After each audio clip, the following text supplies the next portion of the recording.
For centuries, the Galactic Accord believed Earth to be a curious little anomaly, loud in spirit but weak in power. Humanity had joined the interstellar community with open hands and open minds, smiling through meetings, signing treaties, and offering knowledge freely. They wore their politeness like armor, their patience like a badge. But patience is not peace. And armor, even if made of words, can hide a blade. Admiral Vrox of the Thalzar Dominion stood aboard the Dominion's Wrath, a dreadnought that dwarfed any Earth-made vessel. He watched Earth on the main display, a blue gem against the void. Pathetic, he thought. All bark, no fangs. His empire had conquered 12 systems in the past decade. Earth would be next. "Open a channel," he barked. The communications officer nodded.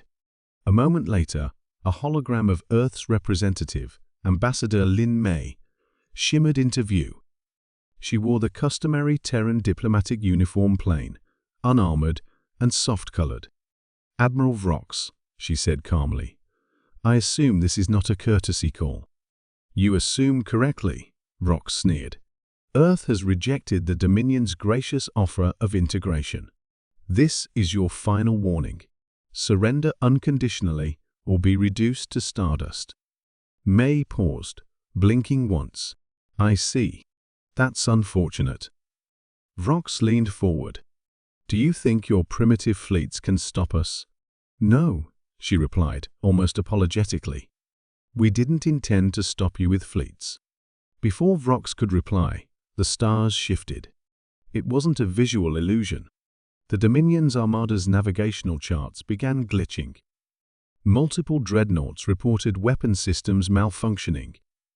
Artificial gravity fluctuated aboard the Wrath. "Report," Vrox shouted. The officer's eyes widened. "Admiral, something just came out of Sol's orbit. Stealth vessel, enormous energy signature, no known design." Vrox spun toward the screen as something emerged from behind the moon. A vessel the size of a small moon, shimmering with cloaking residue, appeared in orbit. Its surface gleamed with dark alloys, unknown to the Dominion, glowing with pulses like a heartbeat. It was not in their records. It should not have existed. The ship hailed them. Vrox, unnerved for the first time in decades, accepted. A new hologram appeared. It was not Lin Mei. This figure wore a black military uniform with no insignia. His face was cold, angular, and unreadable. His eyes were utterly still. "I am Colonel Riker, commander of the Terran Silence Fleet," he said. "This is your only warning." Vrox scoffed, regaining some arrogance. "What is that thing?" Riker's lips barely moved. "That is the Vengeance Protocol, humanity's first interstellar deterrent platform. You may have mistaken our diplomacy for weakness. That was your error. We were simply being polite." "Your threats mean nothing," Vrox spat. "Our fleets outnumber you 100 to 1. Riker tilted his head. "Then you've miscalculated 100 times." In an instant, the Vengeance Protocol fired. Not missiles, not lasers. It released a ripple, a gravitational wave, invisible and undetectable until it struck. 10 Dominion ships simply vanished from reality. No explosions, no debris, just absence.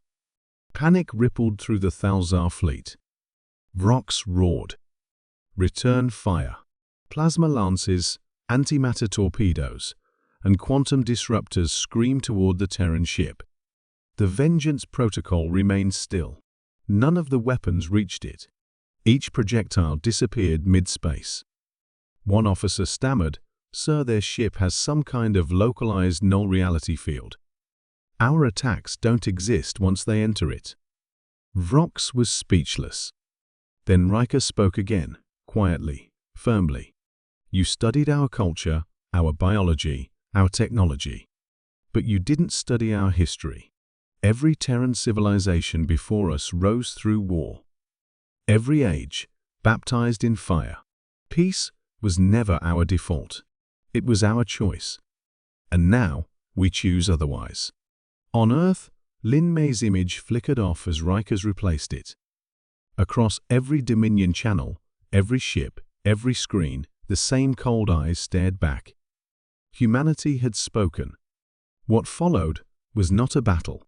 It was an education. The Vengeance Protocol unleashed weapons that defied logic, time-slowing fields, that trapped ships in seconds stretched to eternities, zero-point energy bursts that unraveled matter on contacts, silent pulses that fried neural links of Thalzar crews without harming the ships. Within 7 minutes, the fleet that had once humbled empires was reduced to floating husks and empty hulls. Admiral Vrox, blood dripping from his forehead, crawled across the floor of his shattered bridge. Smoke and silence surrounded him. His pride was ash. The hologram of Riker reappeared one last time. "Earth was kind," Riker said, "but never mistake kindness for weakness. You threatened our home. You wanted to see the real us. Now you have." The feed ended. The Vengeance Protocol vanished back into stealth, leaving only Earth's quiet orbit behind. In the aftermath, the message echoed across the galaxy. Humanity was not weak. They were merely waiting, watching, smiling politely until the moment came to bare their teeth. The Thalzar Dominion collapsed within weeks, their remaining worlds refusing to engage further. The Galactic Accord hastily updated their diplomatic protocols. Earth was to be approached with utmost respect and zero aggression. No one ever saw the Vengeance Protocol again. But every species knew it was still out there, cloaked in silence, watching. And the stars never looked quite so safe again.